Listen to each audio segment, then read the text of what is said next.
Welcome to This Week in East Brunswick. Today we'll visit Churchill School, where last week a Civil War reenactment took place for the students. And over at Warnsdorfer School, author Stephen Kellog visited the school.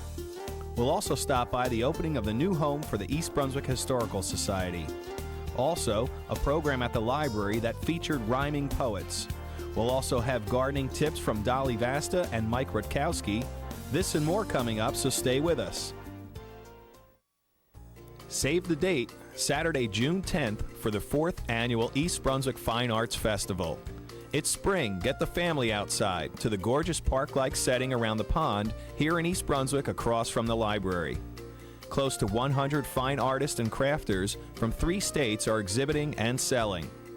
Paintings of all types, drawings, photography, whimsical sculpture, and smooth woodwork are sure to tempt you. Don't miss the fine pottery, practical and beautiful. Plus jewelry of many styles for your favorite someone. And so much more. Buy holiday and birthday gifts. Enjoy food and refreshments and activities for the kids. Watch the exciting Wheaton Village glass blowers and pick up a piece to take home. So come on and join us outside for some fresh air and fine art. That's Saturday, June 10th from 10 a.m. to 5 p.m. and the rain date will be Sunday, June 11th, here at the Municipal Pond in East Brunswick, New Jersey. Hi, we're here at Churchill Junior High School this afternoon for, I think, the 8th Civil War reenactment in camp. 8th annual, right? And here, 750 plus kids are getting to actually live the Civil War. Tell us how this happened. And yes, of course. Originally, I wrote an East Brunswick grant to initiate this program at Churchill Junior High School, and it has been such a success that it's become an integral part of our program. And it's just so wonderful to see 750 students being able to experience the Civil War firsthand without getting on a bus. We bring the actual Civil War to them, and they can experience it. They can come out of their classroom for a day. They can see the tents. They can see the guns. They can see the weapons. They can see how the Civil War soldier actually lived.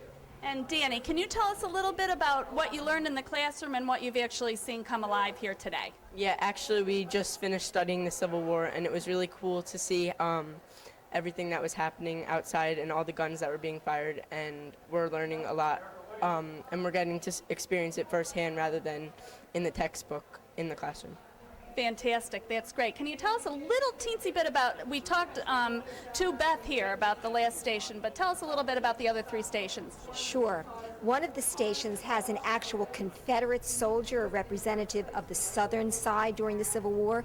So he's giving his analysis and interpretation with his brown uniform, not gray, which is very interesting because the southern forces ran out of supplies. We also have a huge tent where they actually encamped during the Civil War to Union northern soldiers, and then also the Union soldiers are having their equipment, what they carried. They're showing the students their guns, their bayonets, their knapsacks, their blankets. So all of this equipment firsthand, the kids get to touch it and actually ask questions to live reenactors that are very, very intuitive and knowledgeable about this topic.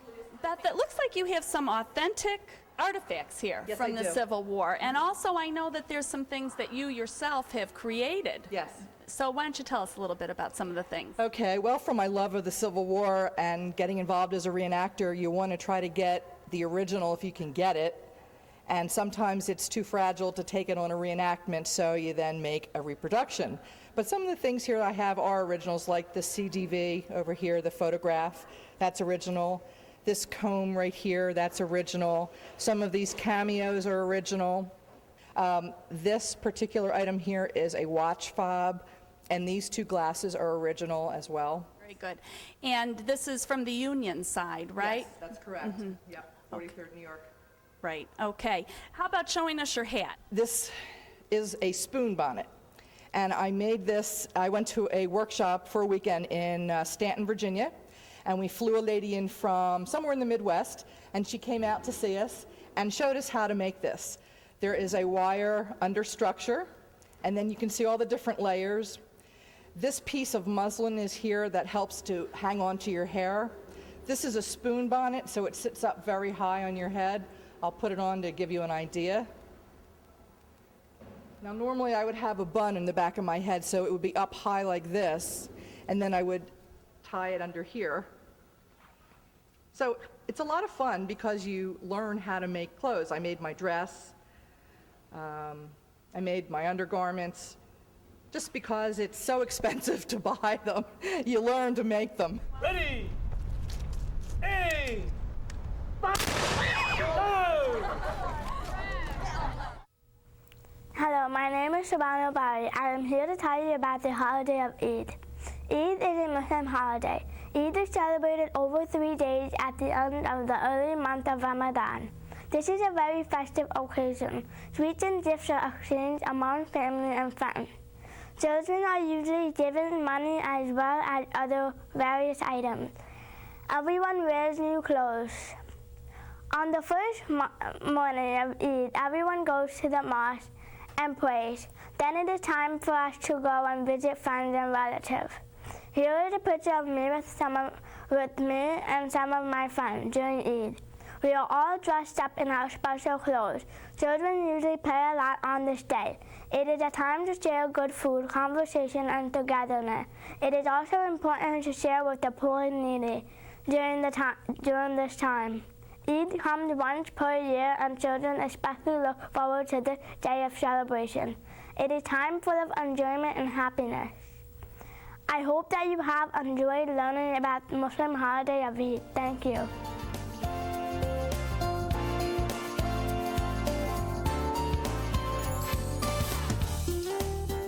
Did you know that she quit smoking cold turkey?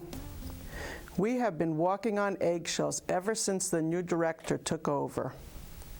It was the last one, so we paid through the nose for it.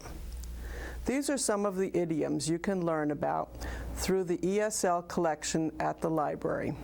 It's hard to know what these idioms mean if you didn't grow up in this country. If you grew up in another country, come on into the library and learn about them and other topics such as studying for citizenship, improving your conversation skills, grammar, picture dictionaries, and much, much more.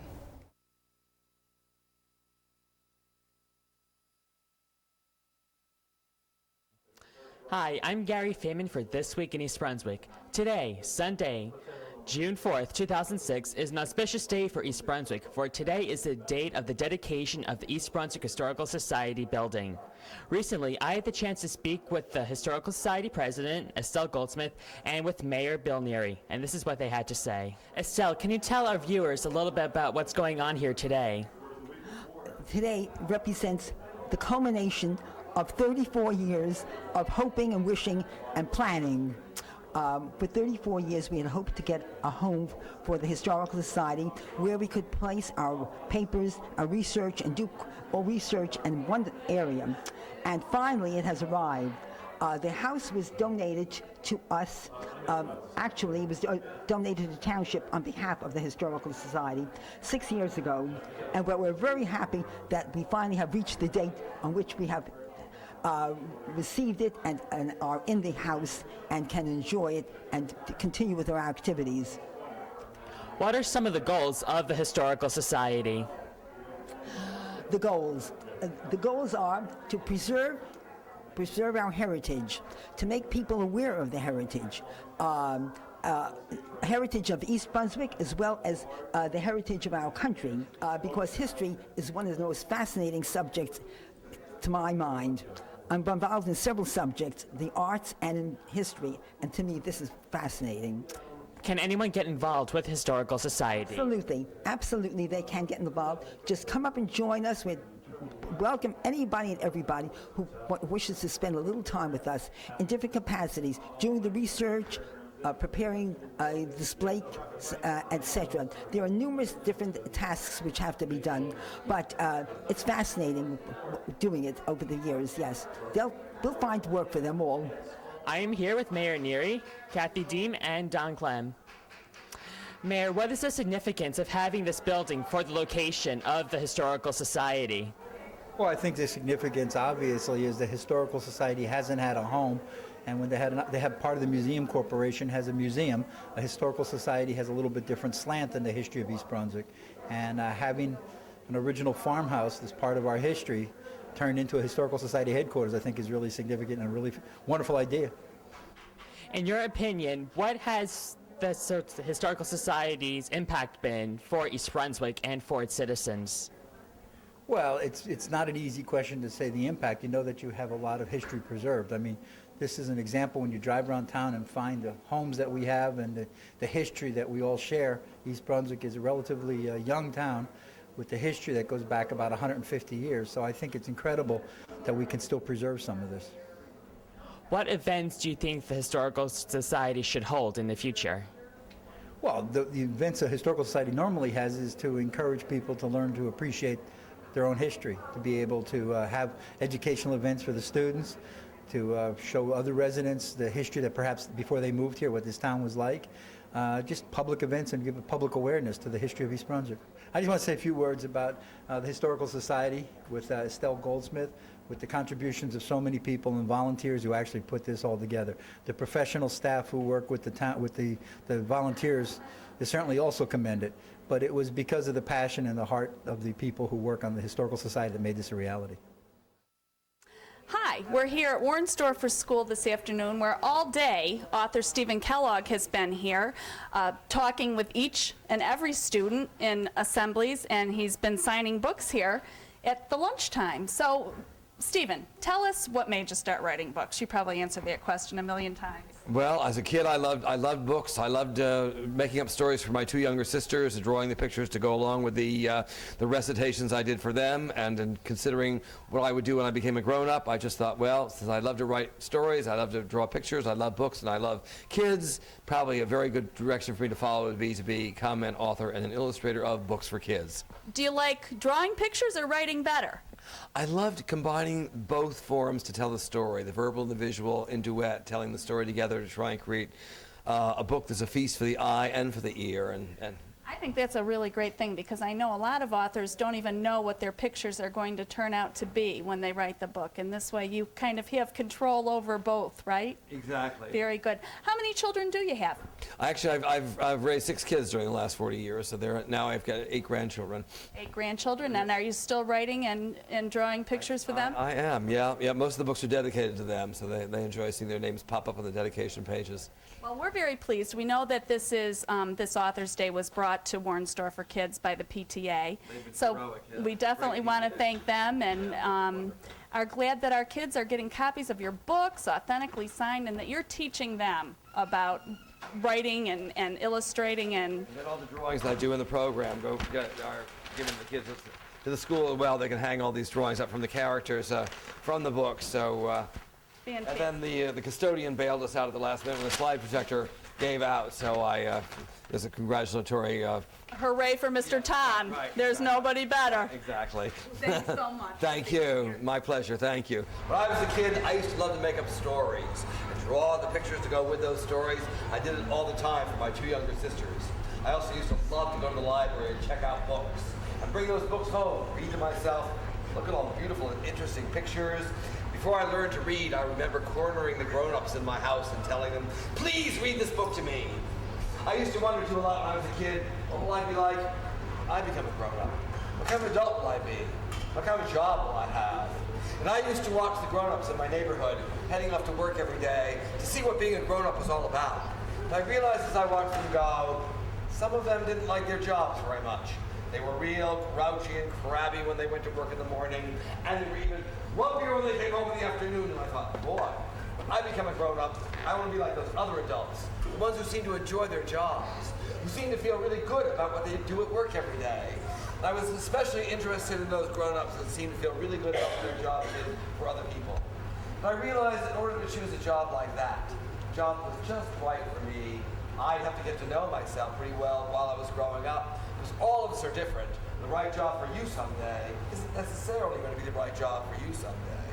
So I thought about this a lot. As I got older and older and bigger, and I realized I love to write stories, I love to draw pictures, I love books, and I love kids. So I thought, why not put all that together and be an author and an illustrator of books for kids? Be sure to mark your calendar for June 22nd.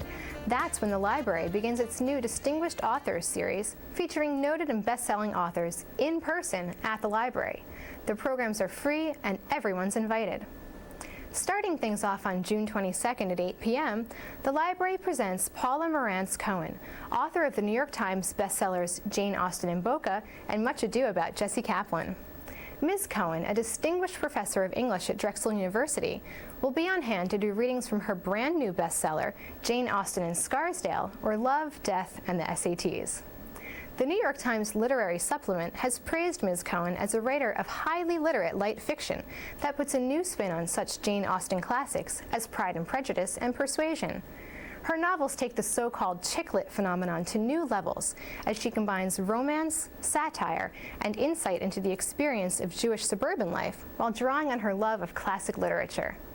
The author's newest book, Jane Austen and Scarsdale, is a satirical look at the college admissions frenzy. Don't miss this exciting kickoff to a new series of programs by major American authors. That's June 22nd, 8 p.m. The program is free and open to everyone, and light refreshments will be served. For more information, just log on to the library's website, www.ebpl.org.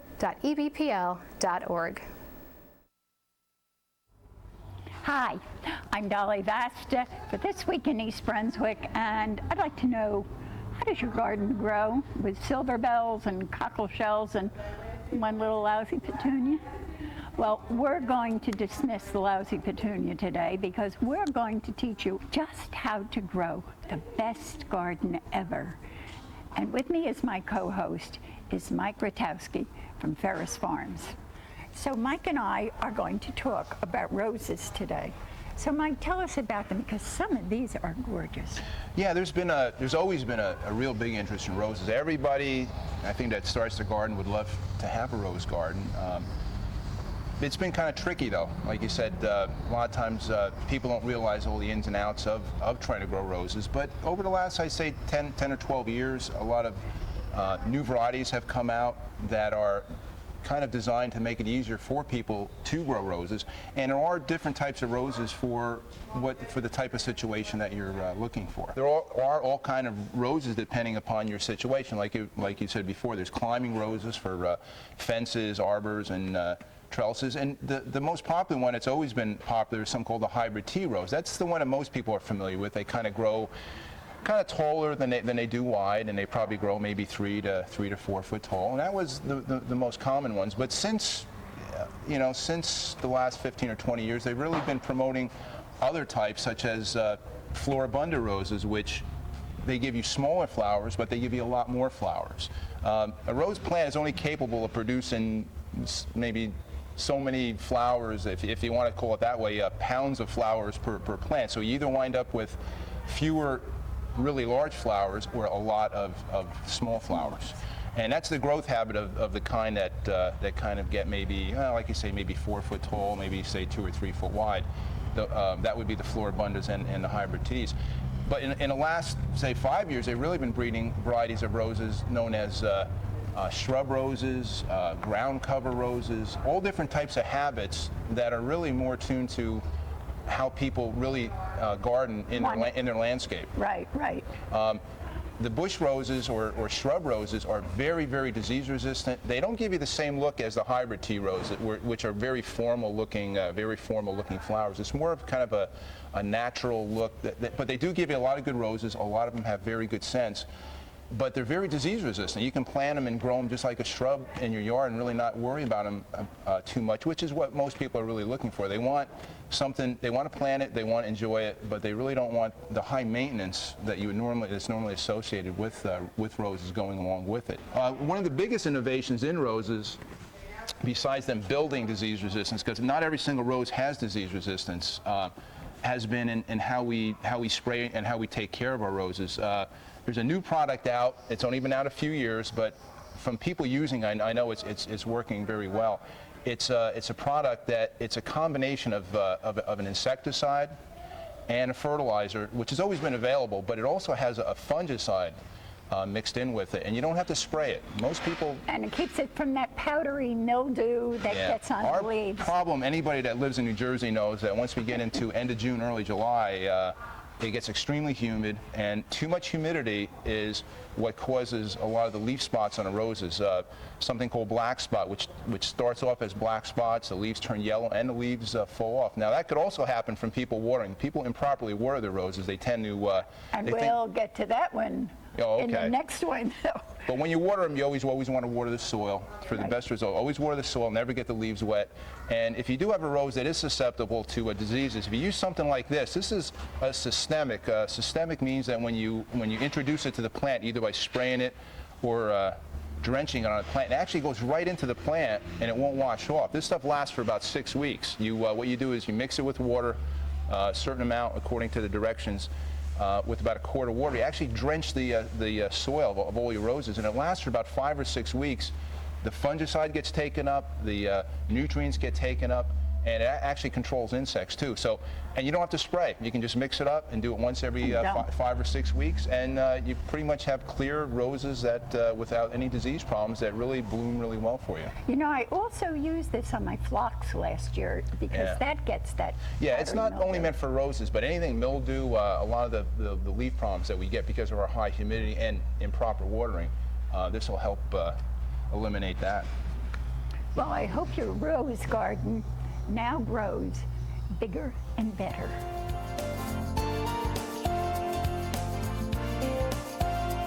Cat, hat, mat, rat, pat. What do all of these words have in common? Well, they rhyme. Today I'll be speaking with Dr. Basu, a poet who rhymes in his poems all the time. The importance of rhyming poetry comes from the fact that as you know, a baby is born, keeps crying, and nobody knows why it is crying or how to stop him crying. And then the parent or a mother or a nanny sings a lullaby, and the baby goes to sleep. And the baby does not have much understanding about the knowledge. So, you know, somehow these rhyming waves reach its brain and calms down all the agitation. So this is same thing true for our grown-up people. We have every day, you know, all kinds of frustration and then desire, you know, we need this, that, and all kinds of disturbances. So rhyming poetry, I think, is a good way to help our brain, you know, come down. So I think rhyming has a good effect on your mind and the body. In the society, you see the young people, they are getting diverted to all kinds of crimes, drugs, and all these negative forces are there. So if we have these young people, they engage into this rhyming, then we'll have a very profound effect on the society. They will be a creative people, and this will engage their mind in not to get distracted by other negative forces. December 1st, in a Montgomery, Alabama public bus, she rode against racial injustice. For the better, she broke the peace. Blacks had to give seat to a white man, a disgraceful Crow's law of segregation. Why should I get up? I am a lady. You are a man. Where is chivalry? I paid the same fare as you may have. I'm tired from day's work, can't get up. That is not the issue. You are black. Being white, I have the right to ask you to arise and give up the seat. I won't.